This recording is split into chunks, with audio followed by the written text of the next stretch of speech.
Okay, well, good morning, everyone. Appreciate your patience here as we sort of go through a few technical difficulties. I guess it's to be expected. I'm sure it's not the first time it's happened to anybody here on this call. But certainly welcome to the first guest webinar. These webinars that we just put in place this year, they're really designed to provide the membership with some best practices on various support topics. Our first guest webinar, of course, about AI is top of mind for everyone. So hopefully this is of great use to you. I want to invite or introduce our guest, Francoise Tourniaire. She's one of the industry's top thought leaders in technical support and customer success. She's a founder of FT Works and also the author of several books. And if you haven't read the Art of Support, I definitely encourage you to look that up and read that. It's good blueprint for putting together technical support organizations. Definitely encourage you to post some questions during the presentation. I'll be happy to interrupt Francois during there to kind of share those. And we'll also have some time during the end to share Q&A as well. So with that, I'm going to hand it over to you, Francoise. Thank you, Paul, for this very kind introduction, and welcome everybody. As Paul said, we really want to make this interactive, so ask questions that will give us good opportunities to exchange ideas. So the impetus for this talk is that I get asked by my clients on a regular basis, what should I do about AI? So that's the title of this particular webinar. And what you will see is that I want to talk about what can be done today. So I'm going to give a bunch of examples. I'm not necessarily trying to be completely exhaustive. That will be exhausting, right? I'm just trying to give some ideas for what you can do with commercial tools, what we can do with in-house tools, and I will give real examples from real organizations there. And then I will end with a roadmap of what you can do after today's webinar. Before we start, I want to give maybe a bit of structure to what we are going to talk about, and really think about what AI can do for us. So I think AI can do 4 things. Starting top left, AI can be used for prevention. So prevention is something we in support organization have been interested in doing for a long time. And I have many clients who have created very elaborate systems where with a bunch of rules and triggers, they read maybe the customer's logs, and then they give suggestions as to what to do, or they are looking at their own systems, right, and they're monitoring them. But I think AI gives a completely new dimension to this, to diagnostics and even self-healing. So that's the first use case. The second use case, top right, is everything that has to do with self-service. So here again, this is a very long time dream of support organizations, is can we retrieve information that we have stored someplace and present it appropriately. So again, it's been done for a long time without AI, with just keyword matching or other techniques. But AI is now allowing self-service to bloom, in my opinion, and we can do wonderful things now thanks to AI. Third category, bottom left, is what I would call co-pilots. So co-pilot are tools that allow agents or their managers to do their jobs more easily. And think of it as an assistant, right? So everything that is a writing aid would be in this category. Anything that would be around escalation detection, but there's many more things here, like sentiment analysis, like case assignments, case reviews. We're going to see examples of this. And so again, here the idea is to help a person do their job, right? Be it an individual contributor, team lead, manager, etc. Traditionally, these things have been done manually, right? So this is a big aid to the people who are working in our team. And then bottom right, I call it strategy, and that to me, I'm going to wave my little flag and say, this is the future, and we need to do more about that. That is the idea that we can use the wealth of data that we have in support and outside of support to really think for the future. So one example would be what I call here voice of customer. So it could apply to one customer. Is this customer happy or not? Does this customer want something from us, etc. Right? Or it could be about all customers, right? What are our customers in general thinking, and not just here are 15 bugs that we need to fix, right? But more about the customer experience, user experience with the product, ease of use, etc. So that's one thing. And then the other is around product improvements. Again, going way beyond the requests that we have formally gathered from our customers.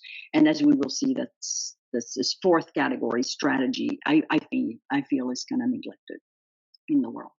So AI can help in these four areas, and then AI can be generative or non-generative. Obviously, right now, the big thing is generative AI, which is when AI starts generating text or videos or pictures. For us, usually text is what we're interested in.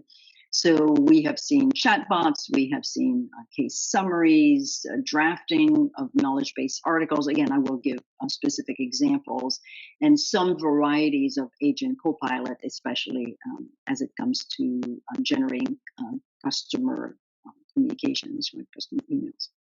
So it's creating new content, and that's the hot part of AI right now. I think non-generative is just as interesting. And it could be, all the customer sentiment that we talked about in the previous slide, escalation prediction, automated case categorization. I'll give you examples, case reviews, product improvement, self-healing, all of that probably would be in non-generative. So again, the hot part is generative today, but I don't think we should limit ourselves to just that. Okay, so that's the background. What I'm going to do now is I'm going to give some examples of commercial AI tools that are out there right now working well. And then we will look at homegrown solutions that I have seen, right? And I have seen work. So let's start with commercial tools. In this first slide here, I'm talking about self-service tools. And we have the very well-known search and chatbots. So the idea of the search is to propose solutions, often from multiple repositories. This is a technology that works incredibly well, in my opinion. By incredibly well, I mean it's miles away from what we saw in prior non-AI inflected solutions. And it is able to retrieve proper solutions at the right time, very, very reliably. I'm putting a couple of examples here. Coveo, very well-known search solution for support. Search Unify is another one. Disclosure, the Search Unify parent company, Rosita, is one of my clients, so I want to be clear about that. So this is very reliable. It does require some setup, but it seems to be working very, very well with all the customers. The second idea is around chatbots. So it's really the same thing if you think about it, but it is presented in more conversational format. And again, AI is allowing us to go way beyond rules and triggers and all the old stuff that chatbots were so annoying about. In other words, the old chatbots, they knew 3 answers, and if you did not ask the 3 questions in the 3 ways that it knew how to answer, it would answer something that would make no sense, essentially. But the new chatbots really are working very well. The next examples that I have are all what I would call co-pilot type of solutions. The ones here are for agents as well as managers.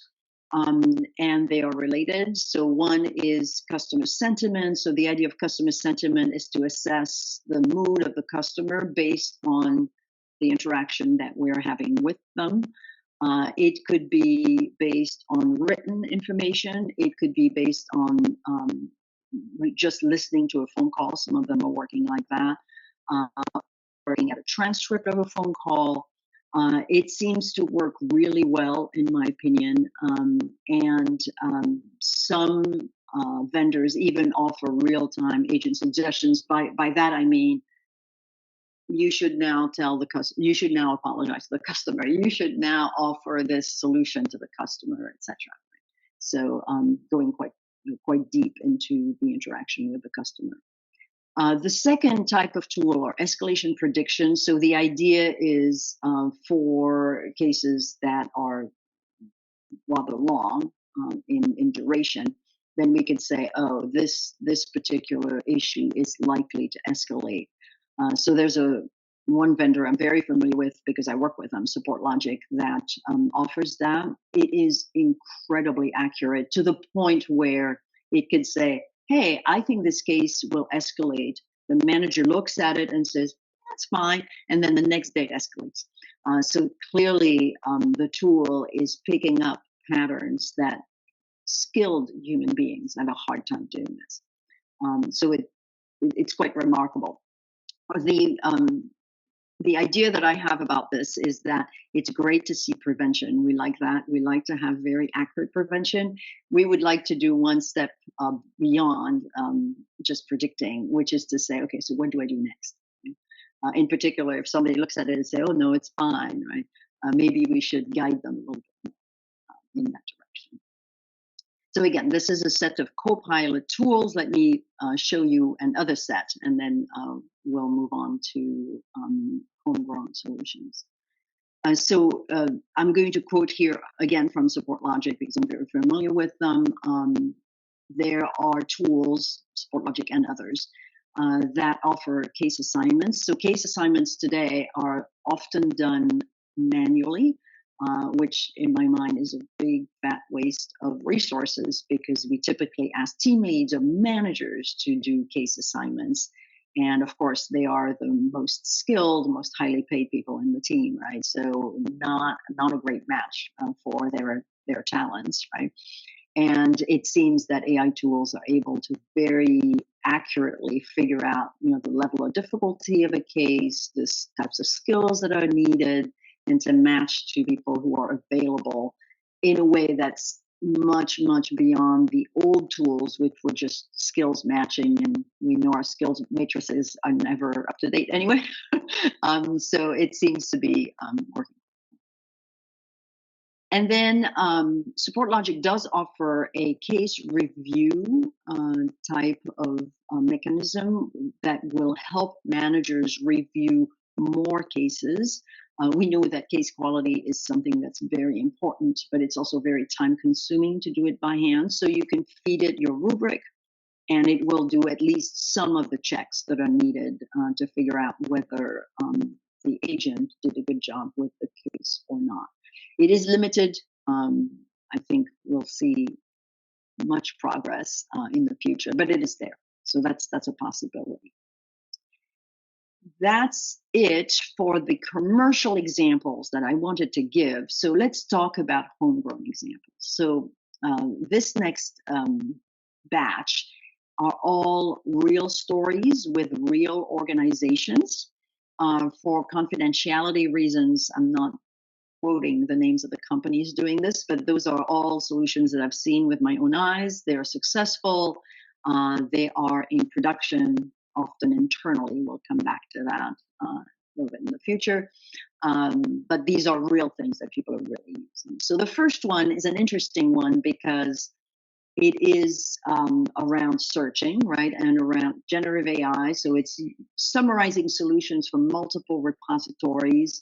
The idea is that it can be used in all kinds of applications, from self-service search all the way to an agent copilot. If you think about it, the search functionality is applicable both outside and inside. This seems to be incredibly successful.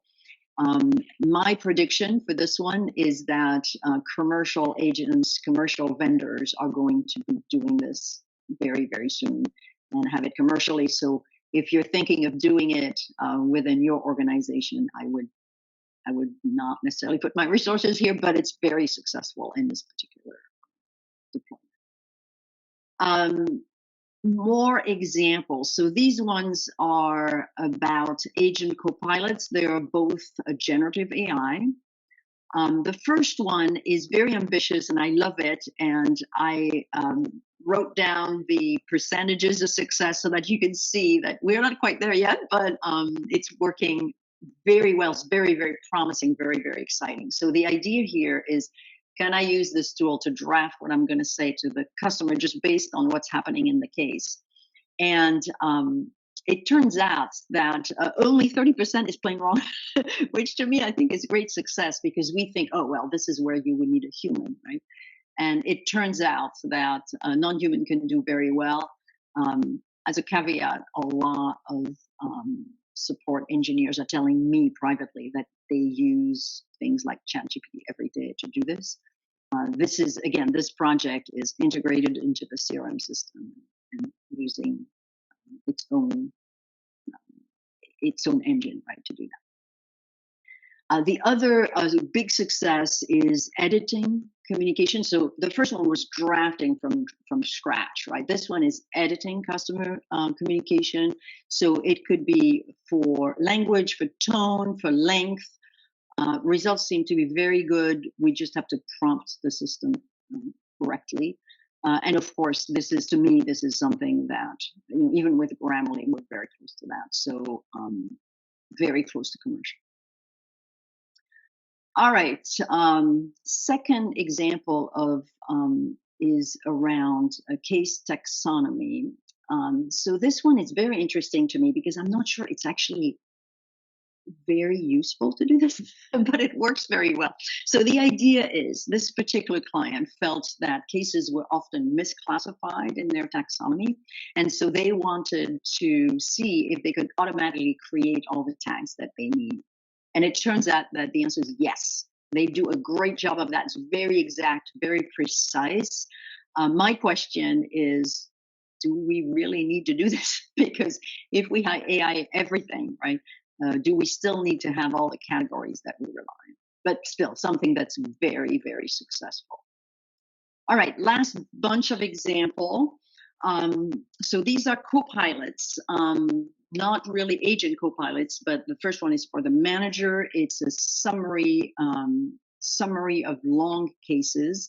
All of us who have been managers at one point in our life, we know what it's like to read, 25 pages of logs for a case.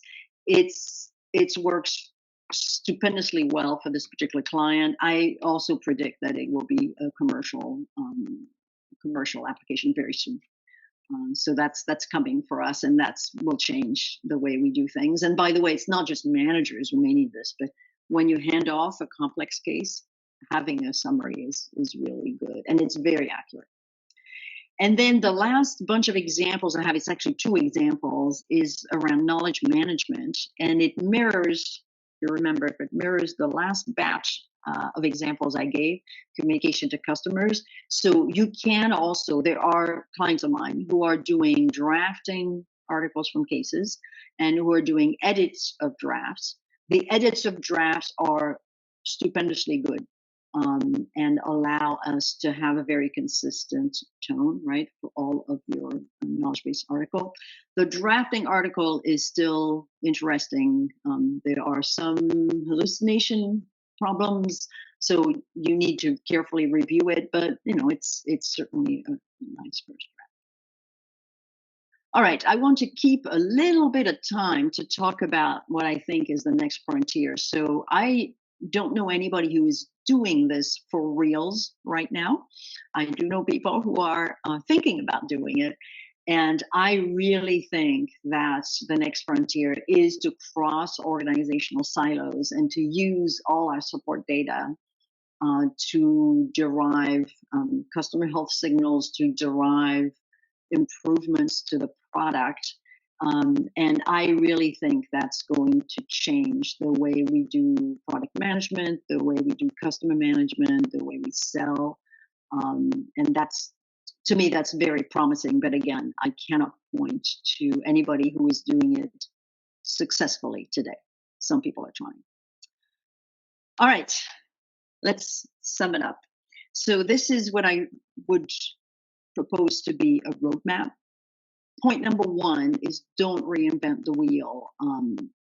If there is a commercial solution, go and adopt the commercial solution. It's much easier, much safer, much faster. I can see psychological reasons why you may want to do a little project in-house that actually you could be bought just, just for jollies, just to make your team happy. Why not? But in general, that's not a great idea to do that. So let's go look at the commercial first. Second, if you're going to do a homegrown, the recommendation I have gotten from all of my clients is to start internal.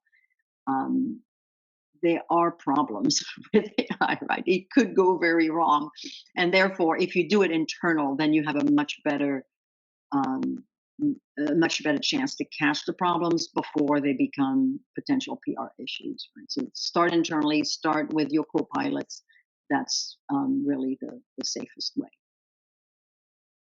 Third idea is if you're going to go homegrown, then you're going to have a team of people who are AI knowledgeable. It turns out it's really difficult to A, find these people, and B, keep them because the folks that are becoming good at it, they want to go do maybe more ambitious projects. So think about that. The one or two people you have on your team right now who are very gung-ho about it may not stay forever. And if they leave, that would be a problem. Number 4, coordinate with IT and product.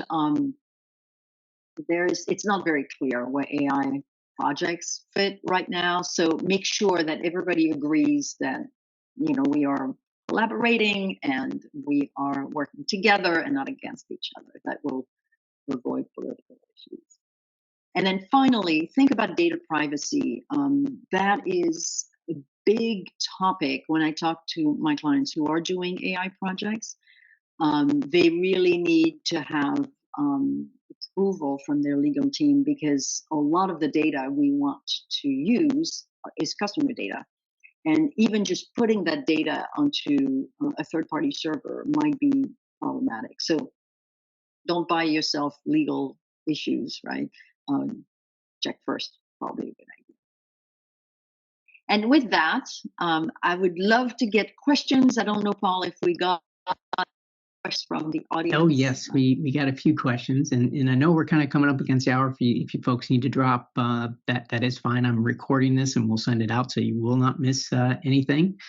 But a couple questions that came in during the presentation. So the first is this related to, and I think you kind of had this use case a bit. This is on the inbound side of receiving a new service request. If there is a use case where you've seen people take log files, configurations, things like that, where AI is basically given a, hey, I found the misconfiguration, or I found the error in the log that highlights this bug in the bug tracking systems, right? So anything along that use case of? That is a wonderful use case. I do know a couple of my clients who are working on that. I don't know anybody who is declaring victory or partial victory. But yes, that's definitely something that people are working on. Yeah, and that does sound like something where you need to make a good friend in the engineering department, because obviously it'd be deeply embedded from the product standpoint to kind of understand how that's right. The interesting thing about this use case, Paul, is that it really needs to be homegrown, right? It's not something that we're going to buy commercially. So to me, I'm like, yes, that would be a great project to work. I can't point to a successful implementation right now. It doesn't mean it doesn't exist. It just means that. Yeah, I've heard of a couple of folks working on it as well. The second one, and this kind of related to your last statement as far as the data privacy, right? So certainly in the area of where the system is kind of doing some escalation prediction, right, and looking at what the customer's saying and that type of stuff in emails. Obviously, the question on that side is, yeah, how does that influence GDPR, data privacy, those types of things? Is the type of thing we need to let the customer know in advance that you are using AI against their emails and those types of things, or have you seen any best practices in that area? Yeah. So this is interesting. So the customer sentiment could be done just on the cases, right? Just on case data. It is possible to do that. And so with case data, I don't think you need to particularly warn the customer about any problems. If you're using other data like email and other communication, then yes, you may need to do that. This is a question for the legal teams. I find that my clients who are based in Europe are much more sensitive to this kind of processing of data. And I would urge anybody to go talk to your lawyer about that. But it seems to be something that's totally legal to do. It's just a matter of communicating clearly with customers about it. Yeah, and there is firms out there that will help you with that. We had to get our ISO certification at 27701. They tell you all the things you can do and can't do there. So, next one, maybe a generic question, right? So obviously support managers got a lot going on, a lot of priorities, right? So maybe a general question is, is this the type of thing that you see where a manager can say, well, I'm kind of busy now. Let me sit this out. I'll look at this next year. What are the pros and cons of kind of taking that, let somebody else or let most people do this first before I step into the pool, so to speak?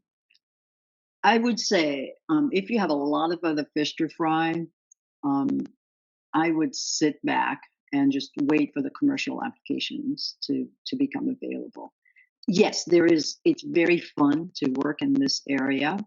And you will do things that are exciting.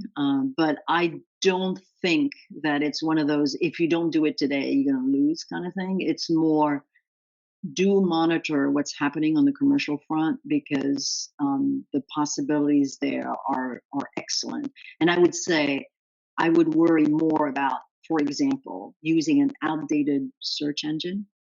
That, to me, that's not forgivable. you should go and get yourself a really good search engine, because they're available, and just see what happens. Just wait for the commercial stuff to come out, and it's coming out every day. I mean, it's not, it's not like it's going to be 10 years for anybody who's not doing it right now. So I would feel very comfortable waiting, as long as you are really looking at all the commercial possibilities that you could do. Yeah. Okay. And that maybe is a good following question that I see here as well, and that is, obviously it's always better if there's a strong commercial solution out there, but whether it's maybe it's not a perfect fit or there's some cost concerns, right? What are your kind of thoughts about having some type of, we'll call it a parallel pilot or something related to a team that's doing some internal development efforts? Yeah. So I would strongly recommend that if there is a commercial solution, you just go with a commercial solution. When people say, well, it's too expensive, I'm like, yeah, well, it's not cost free, right? But people underestimate how long it's going to take to do it by yourself, what it's going to actually cost, right? And three, it might fail, right? So I would say if there is a commercial application, you probably should find a way to acquire this. By the way, it's difficult to justify new purchases, right? But when you say AI on the purchase, somehow it's a little easier. So try to do that. But what I would do is I would put my effort into the stuff that cannot be had commercially, right? So the first question you asked about, what about analyzing incoming logs and blah, blah, blah. Well, there's no commercial solution for that. Right? So why don't you try that, as opposed to, let me try to do search. Okay, well, the search problem has been solved, right? Or is being solved. So that's what I would do. I would really focus my efforts on something that nobody else can do for me.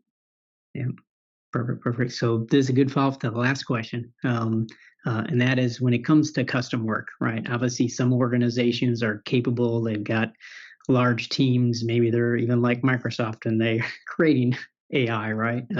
But certainly a lot of the organizations on this call, or a lot of the smaller companies that interact with TSANet, maybe they don't have those types of resources. So where have you seen people kind of pivot to external help or things in that area? Is that still a little bit too early?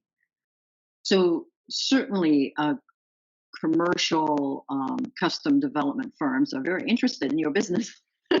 So yes, you can find people who have done that. Make sure that they have done AI projects before. My own firm, we have started working on that. Right, so it's there. It's possible to find people to do these things for you. Just make sure that you're targeting areas that are meaningful to you. But yes, you can definitely find people who are doing this work, and I'd be very happy to talk to your members who have questions around that. It can make sense to go outside, but again, for custom work, not Yeah. reinventing. Excellent. Okay. Well, I think that covered it for the questions. Definitely thank everybody for their time. I see still a lot of people holding on past the hour, so that just kind of highlights how interesting this topic is, and definitely appreciate you, Francoise, coming in. And I know we had some early technical difficulties, but we recovered very well. And everybody that's on here, obviously, I'm recording this. We'll send that out. We'll provide information to get in contact with FT if you have any further on questions. But with that, hopefully everybody enjoys the rest of their day. Thanks a lot.